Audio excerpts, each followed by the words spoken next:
So I'm sure that we're all aware that there's no coincidence that we celebrate Thanksgiving this time of year. You know, it is the time where we celebrate the abundant harvest and the gifts that we are now reaping from that which we sowed early in the year. So it makes complete sense that tradition has developed that this time of year is the time of year of Thanksgiving, especially as we prepare for going into, a little bit of a darker time around our planet with winter and things going into hibernation, or however you want to look at that. And so people all around this country this week are truly gathering and celebrating each other, celebrating family, celebrating friends, doing it with lots of shared meals and lots of prayers of Thanksgiving. And so, I just want to say it's not a coincidence that this is the Sunday that I'm speaking here. Because in my life, what I realized over the past few weeks is I had stepped away from my practice of gratitude, that I needed an attitude adjustment. And one of the best ways for me to get that adjustment is for me to talk about what I really, truly value most in life. And for me, that is truly living with an attitude of gratitude instead of what I call, I wasn't going to say this, but I guess I'm going to say it, my secret shopper attitude. That attitude where we walk into a place or an experience and are judging it from what we had expectations of what it should be like, if we were going to help to make it perfect for the next person, and this is the way it should change, and they totally take us out of being in the experience in any way whatsoever, because we're either in the past or in the future. And what an attitude of gratitude does is truly seed us right here in this moment, in planting those seeds that we want to sow in our life. And it's a lifetime undertaking. It's not a garden that we plant once and sow, reap from for the rest of our life. It is something that we truly plant in every moment. Like forgiveness, gratitude is an essential part of a healthy spiritual practice. And yet, even as a Unity minister, I often find myself forgetting, setting that aside, because we get caught up in walking and doing what we're doing in the world around us, that we let go of our beingness, who we truly want to be in the world around us. I don't remember when I first heard this, and I'm paraphrasing this quote somewhat because I couldn't find it. And the quote was, if your life is not working for you right now, it could be because your gratitude attitude needs a loving adjustment. Just like our cars need regular tune-ups and adjustments, our attitude of gratitude needs regular adjustments. So today I intend to talk about how I experience that adjustment, and some of the reasons that I really think that an attitude of gratitude is so essential, and some of the ways that I and others that I know have truly cultivated this attitude in their life. And I'm probably going to throw the sound guys a little bit of a curve at the end, so I'm going to tell you now, I'm probably going to invite a few of you to share. Just a few moments, but I'll give you some real direction about that before it happens. So why should we cultivate an attitude of gratitude? Have you found yourself in the middle of a seemingly good day, and yet you seem to be irritated? The slightest little thing will send you on a spiral, downward, not upward. Maybe this morning you ran into some traffic on the way here, or you ran into a sound booth without a sound tech there, or whatever it might have been. There might have been frost on your windshield. Or last night you got a phone call that disrupted your plans for the evening. Or your pet didn't let you get that extra bit of sleep you wanted yesterday morning. That was what happened to me yesterday. did you find that you allowed that one thing to truly shift your mindset? To shift you into a different reality? Because I find it happens to me all the time when I'm not paying attention. You know, most people, most of us, at some given point, don't fully comprehend the creative relationship that exists between our own state of consciousness and our day-to-day expression, our day-to-day experiences. Every experience, truly. You know, thoughts held in mind, produce after their kind. It's a basic teaching in unity. We talk about what we focus on expands. So therefore, what we are experiencing in our life, or at least our perception of what we are experiencing, is an effect of what we are holding in our consciousness. Because our thoughts have a magnetic quality that attract to them that which we are focusing on. If it's all about energy, you know, if it's all about energy and we approach the world with an attitude of gratitude, what we are attracting to us is things that we want to be grateful for, things that will strengthen that attitude. What we are attracting to us is expressions of God, expressions of truth showing up in the world. No matter what's happening around us, that can be the case. With every thought, every word, every action, we are creating opportunities to experience God. Ernest Holmes, all tomorrow's good may rest today upon your gratitude. So if you want to experience good tomorrow, he's saying it truly rests upon you having gratitude today. So what about those times when we find ourselves experiencing what I will call an ungrateful attitude? When we've made a choice somewhere along the line not to celebrate our good, and instead to create a sense of separation. We do this through focusing on lack, through focusing on what's not working, through focusing on what's on the news and the way that they're sharing it, or that perceived slight we think we experience when someone else might be having one of those days and we make their story about us, when it actually probably had nothing to do with us. And it was an opportunity for us to support them in their journey by holding that attitude of gratitude so that potentially they could reach for a new possibility. You know, these moments of ungrateful energy can truly get in our way, can keep us from expressing our true Christ nature.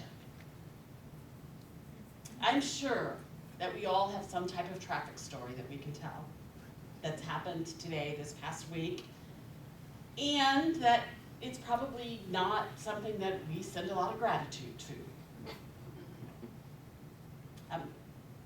It was really funny. I was pulling up the road here looking for this building, and a gentleman in a white pickup got very irritated at me because I was going a little slow. And in that moment, I heard my inner critic jumping to judging this person, and it was like, okay, what am I talking about this morning? How did I send this person some love? And you know what? He slowed down. He slowed down, he backed off, and it was like a totally changed experience. Because I was in that moment. I wasn't in that energy of, oh my gosh, am I going to find this church? Am I going to get lost? So that I was reacting to what was happening. What these experiences of separation like that are really sin. You know, Charles Fillmore used the definition of sin as missing the mark, which is an archer's term. You know, when they pull back on the bow and they let it go and they miss the mark, that's a sin. And what do? They reload and start all over again and aim it where they wanted it to go in the first place. It's not about God or this other person or something outside of us punishing us for something that we might have thought or done or did, which is the traditional understanding of sin. There's a teacher called Emma Curtis Hopkins. Some of you may have known of her. She was what was called the teacher of teachers in the New Thought movement. She taught Charles and Myrtle. She taught many of the New Thought teachers that developed into the New Thought churches that we know now. And she once said, "The pains and discord of human experience are not sent from God, but they do indeed stand as test of how much God we have." They stand as test of how much God we have. How much are we truly expressing God in our lives in this moment? Our reaction to these situations, truly that's a tool to show us, am I in the flow? Am I in alignment with what I know to be true? I was in a discussion with Reverend Paul Hasselbeck a few years ago, and at that point in time he was the Dean of Spiritual Education at Unity Institute. And I heard him say this quote, gratitude occurs, I'm not saying that word right. Gratitude occurs naturally when we live from a state of oneness. Gratitude is a natural expression when we live from a state of oneness. You know, it is a spontaneous expression of God in the world when we are truly expressing in a way that our life is out picturing our Christ nature, the truth of who we are. So if we're not experiencing an attitude of gratitude, we are missing the mark. That's all. We're missing the mark. It's time to realign that bow and choose again. Maybe choose a different thought and transform our own consciousness. You know, get away from the idea of duality and return to the one presence and one power and demonstrating that one presence in our life. No judgment. You don't get to judge it because that misses the mark even further. It truly is just about choosing again. You know, a few years ago I was in a group that was studying the HeartMath principles. Now, the Institute of HeartMath in California has been really doing some amazing dynamic work at scientifically showing the power of the heart to transform our world. And one of the biggest tools they have for bringing our consciousness, our body, our brain and our heart and just every aspect of our being into what they call coherence is appreciation. Appreciation will get us there every time. It brings us back to our natural state of oneness.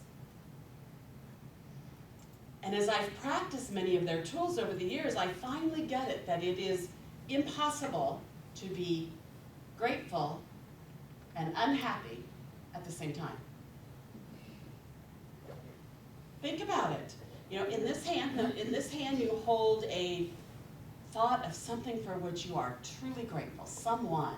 Just focus your awareness on someone, something, some experience that brings you true gratitude. Feel it. Okay, now, something for which you have been ungrateful for.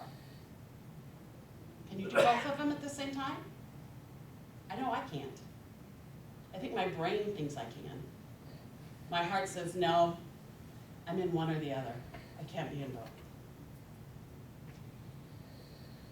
They are not energies that coexist. They just cannot exist at the same time in our consciousness. So knowing this, I've been doing my best to try to catch myself. Whenever I grumble, or I'm looking at the news and I start feeling myself judging instead of seeing it as an opportunity for prayer, I truly do my best to stop myself and use those opportunities as tools to point me in the direction to re-aim that arrow.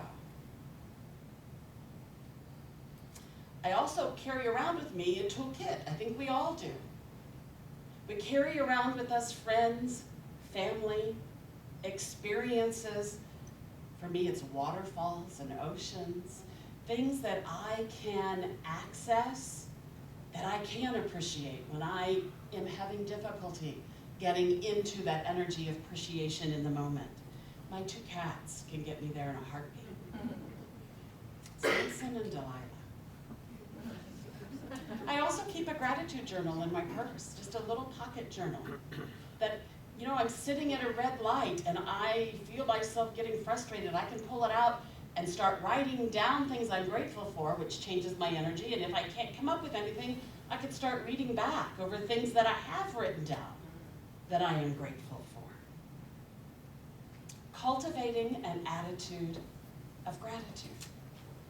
Alan Cohen, who is a workshop presenter that has been really huge in my life at several very important times, he's also the author of many great books, wrote this: "Gratitude is not the result of things that happen to us. It is an attitude we cultivate by practice. The more we are thankful for, the more we will find to be thankful for." So here's some ideas. Here's a few more ideas for practice that might or might not work for you. When you get up each morning, how do you greet the day?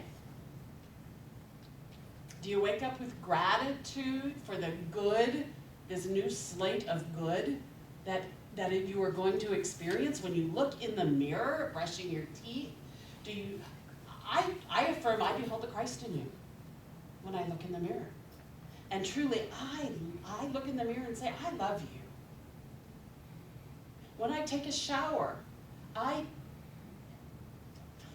sing a song, and I guess I'm going to sing it to you.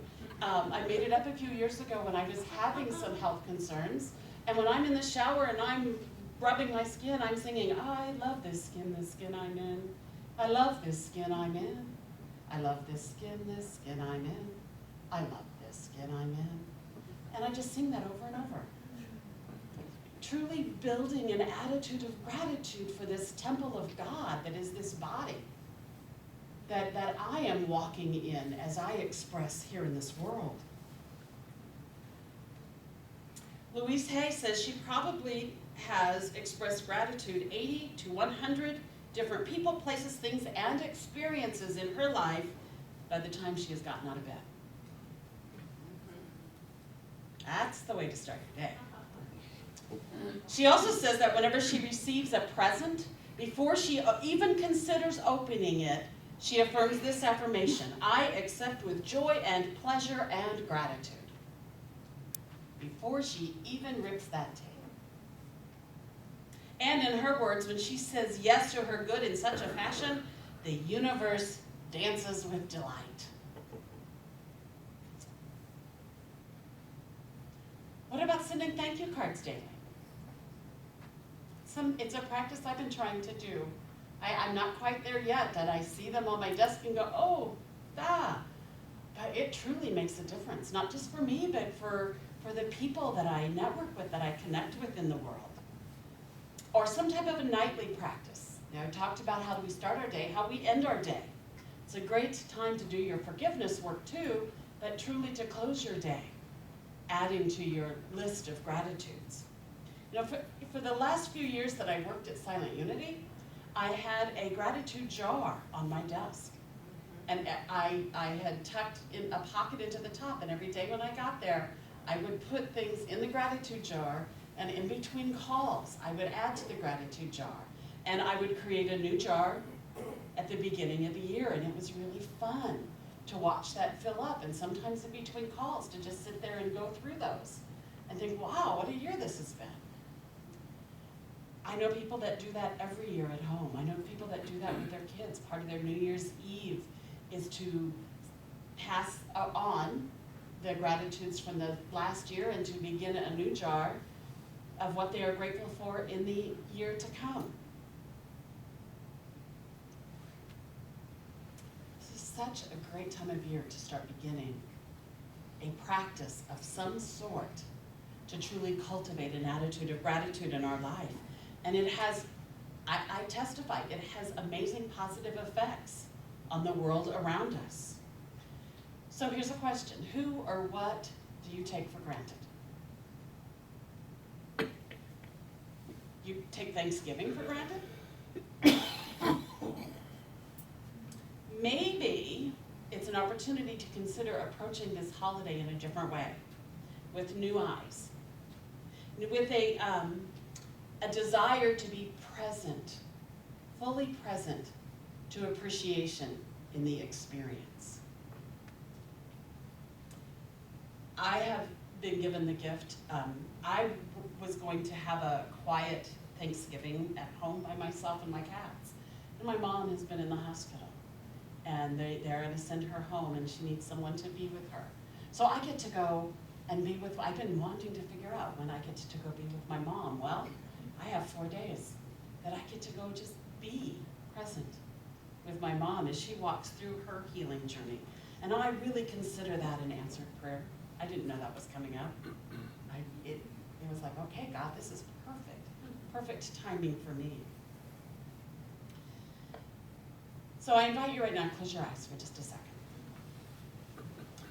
Focus on answered prayer in your life. Answered prayer in the life of this spiritual community. Is there something that comes to mind immediately when I ask the question?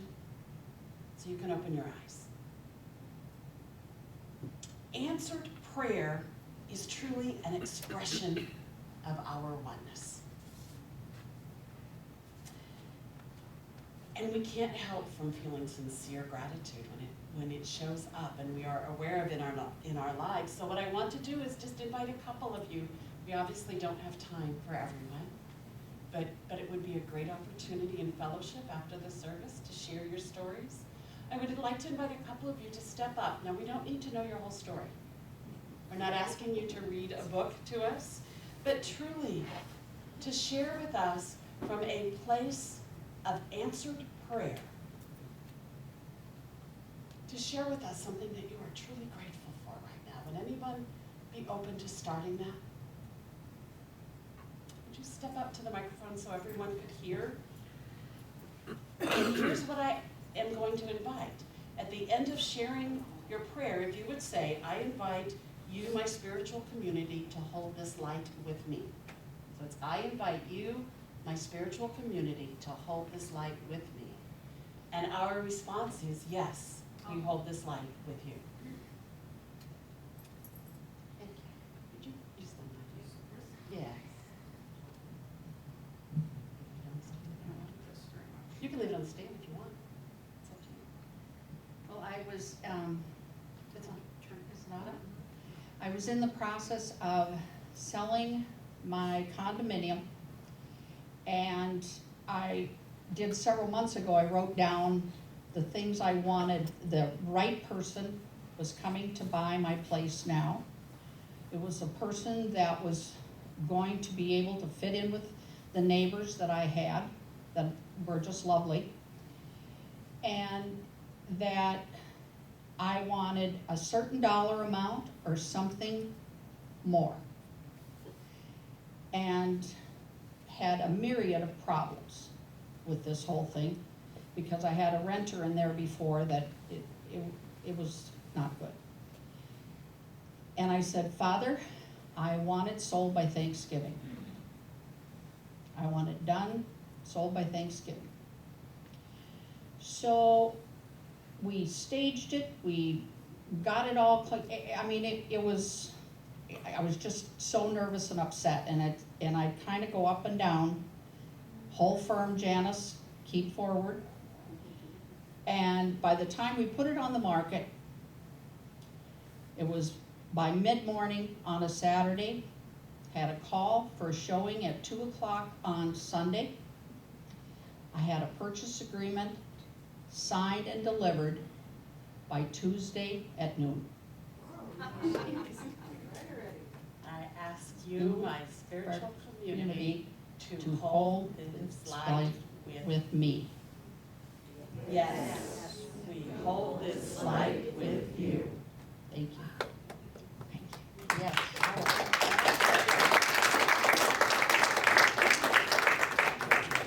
Anyone else have something they would like to share, answered prayer that really truly calls in your heart, that brings us into a celebration of oneness in this moment? Would you step forward?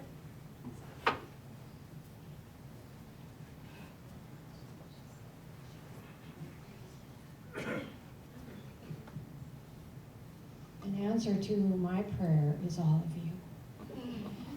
And that is amazing to me. I am so grateful for every one of you, and the fact that I know that you're bringing your friends to come, because this is a marvelous place.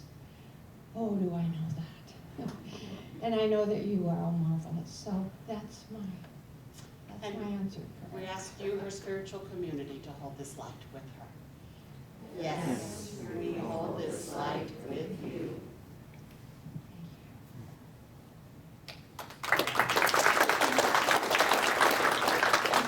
Energy lifting, it just truly brings us into oneness together to share these joys. This is when we are hitting the mark. This is when we are hitting the mark, when we are sharing our joys, our appreciation with each other. One more. Anyone else?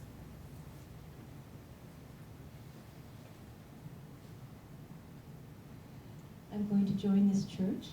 The first Unity Church I went to was in 1972 in North Minneapolis on Aldrich Avenue, North 2400 block. I haven't found anybody yet, but here I am, so let's do it. And I ask you, my spiritual community, I'm asking my spiritual community to hold this light with me. to hold this light with me. Yes, we hold this light with you. Thank you.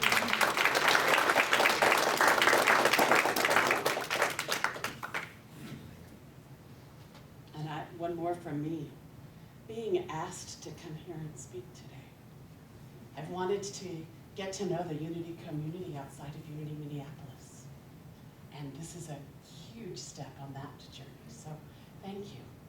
And I invite you, part of my Unity spiritual community, to hold this light with me. Yes, we hold this light with you. A little bit different experience this morning. I hope you guys were okay with that. This is truly about cultivating an attitude of gratitude, about sowing that which we want to reap in our lives. So I have an assignment for you. Beyond sharing your appreciation with each other, when you leave the church today, don't wait to give thanks. You write a note of appreciation for someone that you just feel called to connect with. Write that note today and don't just think about it. Write it and put it in the mail. Send it in an email. Get it done. You will love how it feels. I behold the Christ in you and am very grateful to have been here today. Namaste. Namaste.